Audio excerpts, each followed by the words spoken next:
Fala pessoal, como vão vocês? Tudo bem? Professor Wagner aqui do componente Bioecologia Humana. E aí, estão curtindo bem essa quarentena? Como é que tá esses dias aí, estudando muito? Hoje nós vamos falar um pouquinho daquilo que a gente parou na última aula, dos sistemas, né? Estão estreando visual novo? Isso é efeito do coronavírus. A gente fica em casa sem o que fazer, o cabelo cresce, aí a gente passa a máquina.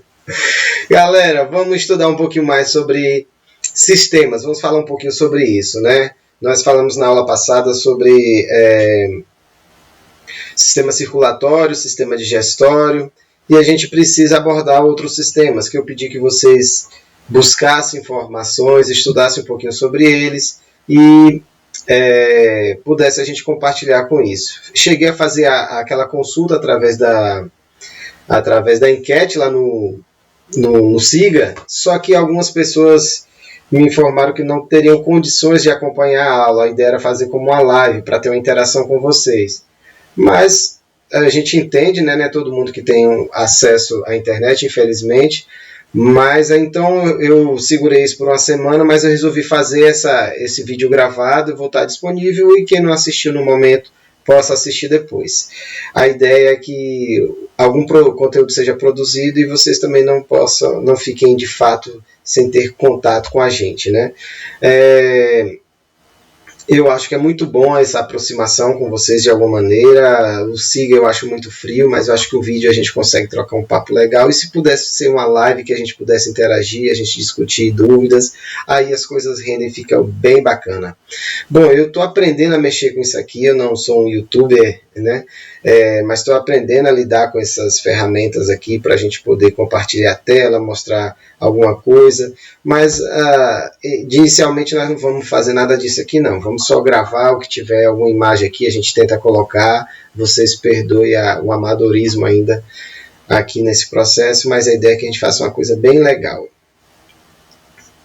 Deixa eu aqui. Então, vamos dar continuidade.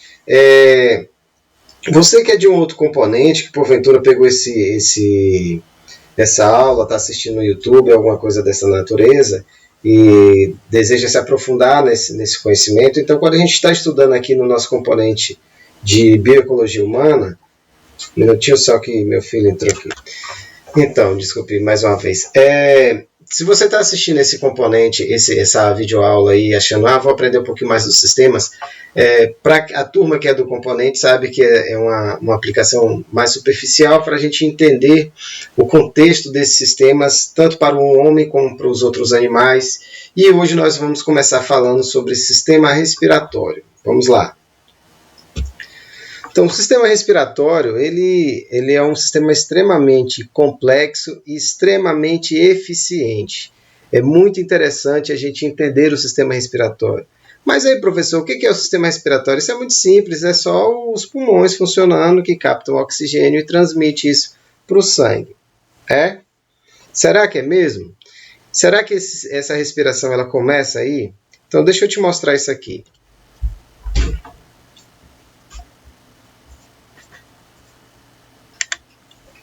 O que você acha disso? O que você acha disso? Fala para mim. Isso aí não é respiração, não. Pois eu vou te dizer que é respiração. Isso é um ciclo de Krebs, né? É um ciclo que o organismo utiliza para quebrar moléculas energéticas, para produzir a nossa moeda energética, que nós vamos falar isso na próxima aula sobre moléculas importantes para o corpo humano, como o ATP. Todo mundo já deve ter ouvido falar desse ATP. O que é esse ATP? É a chamada adenina trifosfato, né? E essas moléculas energéticas, elas são produzidas através da respiração celular. E aí eu posso mostrar para você aqui, que, por exemplo, deixa eu mudar a imagem aqui.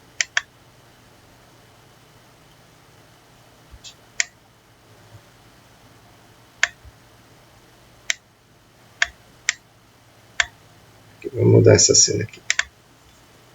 Aqui, nós podemos ver aqui a molécula de oxigênio, de CO2, por exemplo, sendo liberada através de uma decomposição. Não vamos entrar nos detalhes bioquímicos aqui envolvidos, Mas é esse CO2 aqui que começa a acumular na nossa corrente sanguínea e por isso a gente precisa eliminar isso via sistema pulmonar.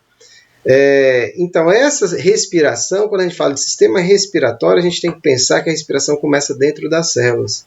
Cada célula tem sua mitocôndria, cada mitocôndria faz o processo de respiração celular para produzir energia para essa célula, para aquele órgão e para o sistema como um todo. Como consequência disso, a gente precisa de eliminar aquilo que é produto tóxico, no caso aqui, o CO2, que vai influenciar no pH sanguíneo, e é uma estrutura muito delicada. Nós falamos isso na aula passada, quando a gente falou de sistema circulatório.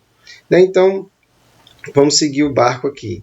Então, isso é só para a gente ter ideia que o sistema respiratório ele é tanto quanto complexo. Não vamos entrar nas minúcias aqui, né? Só para a galera de ciências ter em mente, né? A gente... todo mundo, né, a gente pega a molécula lá, uma molécula de açúcar, C6H12O6, mais a adição de uma molécula de água, através da respiração celular, você produz e libera CO2 e água. Então, isso é o processo respiratório nos animais. Né? Nos vegetais, né, que realiza a fotossíntese, você vai utilizar o CO2 atmosférico, uma molécula de água, mediante a luz da fotossíntese, você vai produzir açúcar, que os vegetais armazenam, né? E libera também oxigênio. Então, esses são os processos respiratórios. Mas aí nós vamos falar um pouquinho aqui, vamos mais adiante. Quando a gente fala da árvore respiratória, né, naquele contexto macroscópico, nós temos outras coisas que a gente tem que chamar a atenção. Então, eu posso apontar aqui para vocês a presença do nariz. Deixa eu parar aqui que o rapazinho aqui quer falar comigo.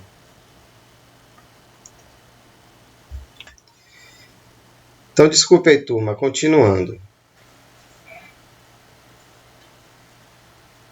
Tá gravando, tá gravando. Ah, tá vendo? Então, veja bem, aí quando a gente olha para esse sistema aqui de uma árvore respiratória, né, nós temos outras estruturas além do sistema pulmonar. Então, nós temos o sistema nasal.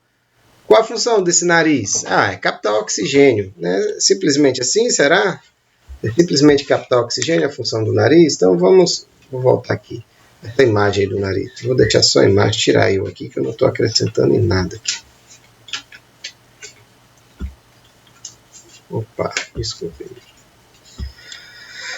Então, olha aqui nessa imagem aqui, essas estruturas aqui. Eu não vou entrar nos detalhamentos anatômicos não, mas existe essa estrutura que é muito importante, tá vendo? Parecendo umas dobras de pele, de tecido aqui, são chamadas coanas nasais. Essas coanas nasais, ela é extremamente vascularizada e por ela passa o ar, que acaba de ser inalado aqui pelas narinas, né?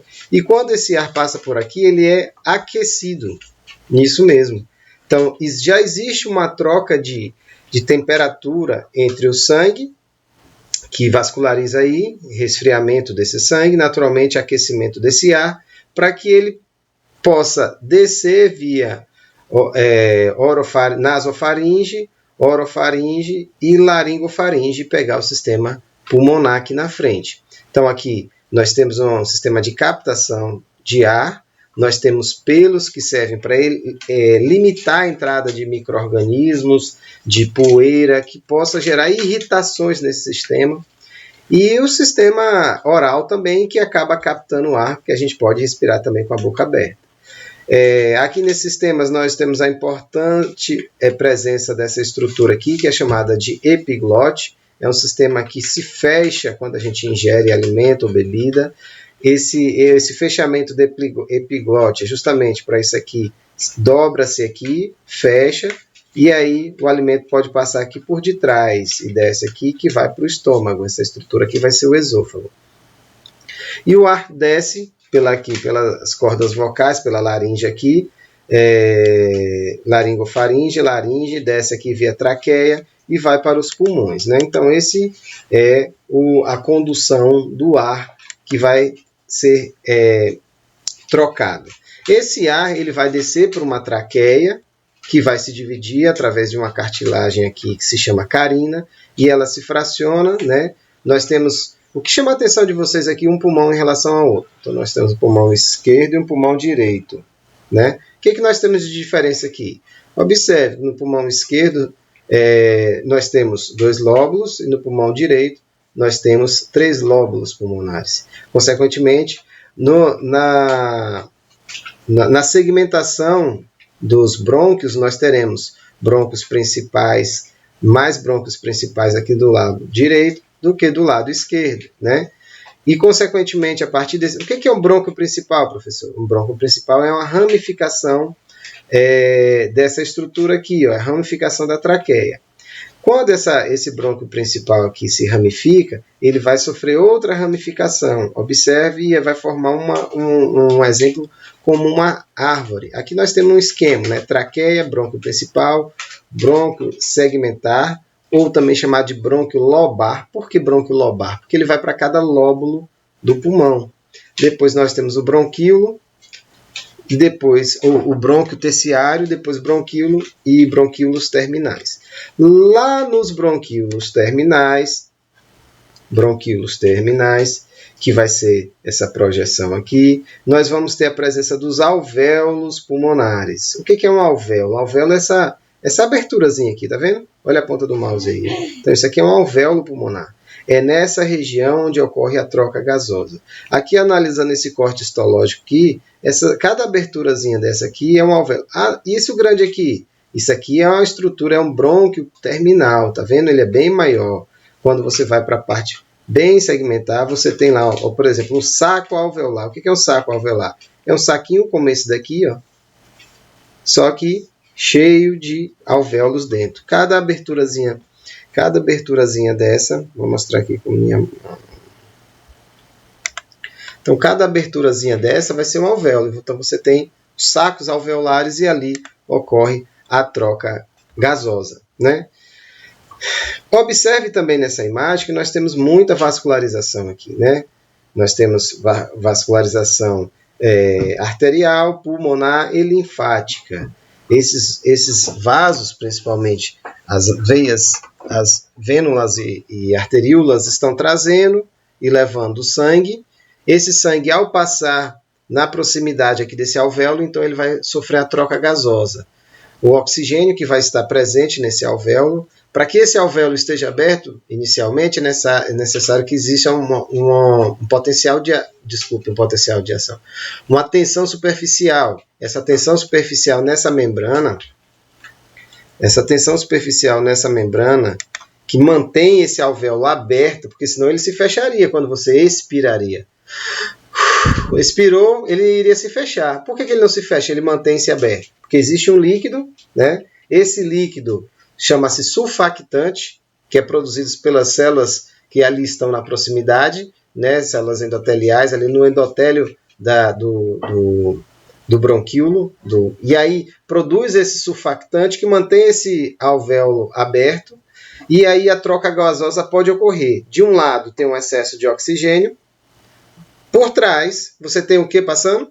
Por trás você tem o que? A circulação sanguínea. Consequentemente, o oxigênio que está em maior concentração sai daqui, passa pela lâmina basal, membrana própria, e do outro lado tem a circulação sanguínea. E ele é capturado pela hemoglobina das hemácias, que deixa o CO2, que está mais concentrado, e vem para a parte interna do alvéolo. Essa difusão ocorre, e aí na expiração você libera o CO2. Entenderam aí? Basicamente essa troca gasosa. Bacana, né? Vamos à frente. Então, olha aí, esse exemplo aí. O alvéolo, olha lá, uma célula secretora de sulfactante, um tecido endotelial de revestimento aqui, uma célula de defesa aqui, o macrófago, caso apareça algum invasor aqui, ele possa capturar. E olha quem está aqui do lado. Um vaso sanguíneo, né? Um vaso sanguíneo passando com as células vermelhas para fazer essa troca gasosa. O que está em maior concentração passa para cá e o que está em maior concentração aqui passa para cá. Eu estou me referindo aos gases, né? Difusão de CO2, difusão de oxigênio. Então, passa isso através desse endotélio aqui. Beleza? Entenderam aí como é que ocorre essa troca? E aí, da mesma maneira que esse oxigênio foi captado aqui, ele vai ser conduzido, e lá nas estruturas terminais dos tecidos, né, você também terá capilares que vão levar sangue, né? E lá, por exemplo, lá naquele órgão, naquele fígado, ou seja, lá onde for, você vai ter um excesso de compostos que vão ter sido produzidos, por exemplo, o excesso de CO2 pela atividade muscular, e lá naquele músculo ele vai difundir esse CO2 do músculo para os vasos sanguíneos, e as hemácias que estão passando com o oxigênio, difunde-se esse oxigênio para os músculos, e eles podem produzir mais energia e conseguem, então, continuar funcionando, né? Se você tem um excesso de atividade, além da demanda de oxigênio, alguns órgãos, algumas células conseguem utilizar outras reservas, só que a utilização dessas reservas não é por longo tempo. Quando ela é por longo tempo, ela começa a levar fadiga. É a fadiga muscular, é cãibra e outras coisas que venham ocorrer. As outras reservas são a chamada respiração anaeróbica. Você já deve ter ouvido falar isso. O que é a respiração anaeróbica? É aquela respiração que não depende do oxigênio que está vindo da circulação, né? Então ela gera energia da mesma maneira, só que aí ela já começa a usar reservas. E aí essa reserva pode ser limitada e você não dá conta de manter aquela mesma intensidade por um longo tempo. Então olha aí que legal, né? Essa imagem mostrando o oxigênio que foi captado lá nos alvéolos, né? Existe uma diferença de pressão, por exemplo, a pressão do oxigênio é 105 milímetros de mercúrio, ele é captado, vem para a circulação sanguínea, no átrio esquerdo o sangue ele retorna ao átrio esquerdo, do átrio ele desce para o ventrículo, do ventrículo ele vai ser bombeado, né, para o resto do ventrículo esquerdo, bombeado para o resto do corpo. Quando chega nos demais tecidos, esse oxigênio que está em grande concentração sai para as células, e à medida que ele vai saindo, outras células que estão cheias de CO2 doam CO2 para a circulação sanguínea. Agora, a circulação sanguínea é a circulação venosa, né, que ela está retornando ao coração. Se ela é a circulação venosa aqui, ela está retornando cheia de CO2.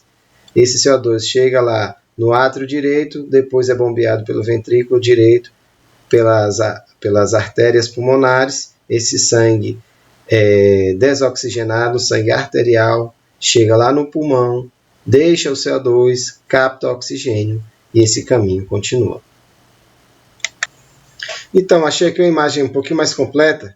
Ela mostra também a presença aqui da hemoglobina, né? Hemoglobina é aquela molécula que nós falamos na aula passada sobre a sua importância quanto à presença na sua composição, a molécula de ferro, né? E a sua importância para a disseminação do oxigênio, que a gente está falando agora na respiração. E essa hemoglobina que vai captar 98% do oxigênio que é capturado via alveolar, 1,5% acaba sendo dissolvido, né, um gás que fica disponível lá na circulação, não ligado à hemoglobina, porém a grande parte dele está ligada à hemoglobina dentro da hemácia. Faz todo aquele trânsito que a gente falou, vai levar o oxigênio para os tecidos, esse oxigênio dissolvido vai ser capturado, os demais também vão sendo capturados, e o CO2 que vai retornar para a circulação, que estava lá, que foram gerados a partir da respiração celular. Lembra que a gente falou no início da aula que a respiração começa lá na célula e gera o CO2? Esse CO2 aqui, 70% se liga aqui, ó, à molécula de água, e ele vai formar então o bicarbonato aqui na circulação e vai ter um efeito ácido básico, né, no controle do pH sanguíneo. Então, se você tem muito CO2, você pode alterar esse pH sanguíneo e a gente já sabe as consequências dele. E esse CO2 dissolvido, né, representa 7% aqui, vai ser trocado lá nos alvéolos novamente. O CO2 carregado lá pela hemoglobina, 23%. E o bicarbonato na circulação vai representar 70%. Né, tudo isso oriundo das ligações químicas, né? Então, às vezes você não gosta muito de química, acha que química não é para você, mas se você quer entender um pouquinho do corpo humano, você tem que saber um pouquinho das interações químicas das moléculas.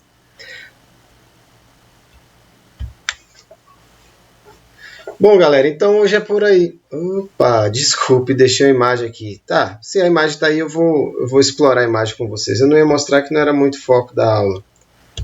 É só para que não fique só uma curiosidade. Que imagem é essa, professor? Isso aqui é um pulmão de um indivíduo saudável, não fumante, e um pulmão de um indivíduo fumante, né?